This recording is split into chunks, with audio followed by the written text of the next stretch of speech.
Welcome to CFO Talk. I'm your host, Steve Roosevelt, Chief Learning Officer at CFO.University. Joining us from Wichita, Kansas today is Victor Ojeleye. I love this one, being a better listener. Tell me how you work on that. I suspect you were probably a pretty good listener before, but how have you improved that and what's it done for you?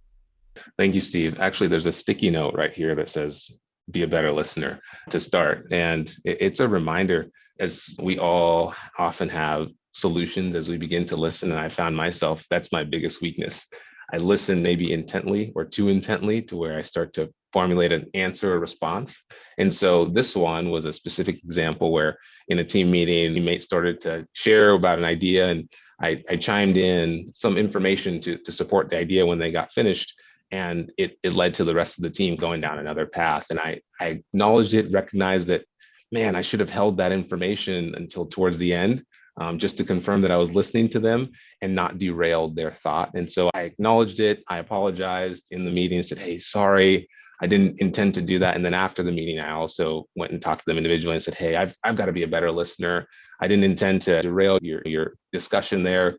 We're all a really engaged team, which we are. We're all a bunch of high achievers. And I said, hey, just jump in there. Just know that this is how our team, it was a new team member. This is how our team operates. Make sure you dive in there. And we all might at times speak over each other at times, but it's well-intentioned. Know that I come from a good place. And so that was just a reminder for myself that it's something I'm working on. I was able to acknowledge it with the individual and we're squared away, but also just realize that sometimes just listening to absorb versus listening to solution are two different things. And there's also different ways where you're listening to learn too. It's just something I'm working on. I'm just trying to be a better listener and in life and work and personally. That's really the reason behind that one. And again, I took many of the examples in the 45 days from things that I was learning or had happened.